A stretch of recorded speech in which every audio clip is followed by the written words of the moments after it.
Let's talk about the ancient Maya ball game. I'm going to talk about what it was, how it was played, how it was connected to religion, and finally a little bit about its origins, both locally and globally. I have been traveling around Mesoamerica for 30 years of my life, and I think I could safely say I have personally visited over 100 ball courts. I've also done a lot of thinking about them, both in terms of their symbolism and potential links to astronomy, so I've had a good amount of experience checking out Mesoamerican ball courts. Let's start with the basics. Let's start with how the game was played and where it was played. Where it was played was a formalized sport court that the Maya made out of stone. It was basically two stone buildings sitting right next to each other, and their facing walls had a slope. So they sloped down towards each other, creating a lane between them. That lane is where the ball game was played. So that's our court. It could be just as simple as two buildings with sloping walls facing each other, and that lane and the sloping walls is where the ball went. More formal ones were kind of in the shape of a capital I. If you looked at them from above, you'd see the two buildings and then outbounds places behind that form a capital I. So that's our court. The ball game itself was played by teams on either side of that lane. There was a midway line between, kind of like tennis, but the rubber ball would be bounced back and forth between the teams with a center line. On those sloping walls on the center line, sometimes, not always, was a ring like basketball. So in some versions of the game, you could bounce the ball up and get it through that hoop. That won the game. And only one score won the game because it was so hard to do. It was hard to do because they couldn't hit it with their hands or their feet. They had to use their hips or maybe chest and bounce this kind of solid super ball back and forth across the court and to each other. An interesting and sometimes complicated thing about the Maya ball game is that it was entwined in their creation story called Popol Vuh. In that creation story, two hero twins go down into the underworld and they play a ball game against the Lords of Death. A very exciting and dangerous game. Ultimately, they win by allowing themselves to be sacrificed and reborn. But because that ball game is so pivotal to the Popol Vuh, their creation story, which is also, it's kind of like the Maya Bible, that puts all sorts of religious symbolism into the ball courts that we find in a typical ancient Maya city. There are ones that sit right in the middle of all the major cities. And those places, whereas they may have been playing the ball game for real there, they were also what I call ritual reenactment centers, where the kings are putting themselves in the position of the hero twins and they're playing the game against their enemies like they're the Lords of Death and protecting their city and humanity through it.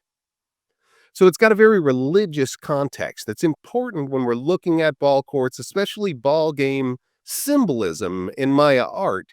They may be talking about religion, not sports. A lot of Maya ball courts are set spatially in their cities to be in the lowest part. And that again is religious symbolism. Because the hero twins played their ball game against the Lords of Death in the underworld, oftentimes a Maya city, Uxmal is a great example of where the lowest part of the site is their ball court because they're symbolically making it the underworld of their city, where these rituals that protect us against the Lords of Death happen. Ball courts are not just Mayan. They are all over Mesoamerica. The Aztecs, Teotihuacan, strangely didn't have any ball courts, but almost everywhere else did. The Zapotecs, West Mexico, all the way up towards the border of the United States, there are literally thousands of ball courts. And not all of those outside the Maya area are talking about their religion. But in the creation stories of those other areas, the ball court is also very pivotal and central. For example, in central Mexico, they have a myth about Sustenance Mountain, where the first corn sprouts at its base, and water comes down the mountain and then springs up out of a ball court to water the first fields and give them corn. So again, ball courts are entwined in the very origins of Mesoamerican religions. So finally, how old is the Maya ball game? Well, archaeology finds a site in southern Guatemala that has a ball game court that is 1500 BCE, so 3,500 years ago. We also find very, very early balls, rubber balls. Those are found in an Olmec site called El Manatee, just about 100 years after that. So both of those examples and another one in Oaxaca bolster the opinion that the ball game was in practice 3,500 years ago. If we compare that to the world, we see that that's way earlier than any other team ball sport. Now we have Tsu Chu, which is a ball game originating in China. And that game involved a leather ball with feathers on the inside, and they would kick it back and forth, kind of like soccer. But that's 500 BCE. We also have polo that actually started in Persia, and that was wooden balls and mallets and banging them around as people rode horses. But again, 500 BCE, a full 1,000 years after the Maya versions. We also have a weird one in Scotland called something like mob ball, and it involved a blown up pig bladder and hundreds of people just in a scrum. It really was not a civilized sport. It was kind of like mobs. So anyway, the ball game is incredibly old, and in Mesoamerica, it is the oldest team sport. Another very important and final point I'll make is that it's a rubber ball. The ones in Scotland were pigskins, the ones in Persia were wood, the ones in China were feathers, but this is rubber.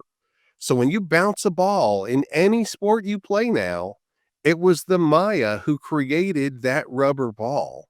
And they did so thousands of years before the rest of the world even knew rubber existed. Thanks for watching. If you liked that, here are 2 other videos that you might like as well. Please feel free to ask me questions down below in the comments, and I will answer all of those the best I can, and I'll pick a few for a monthly answer, a long form answer in a video. So, thanks.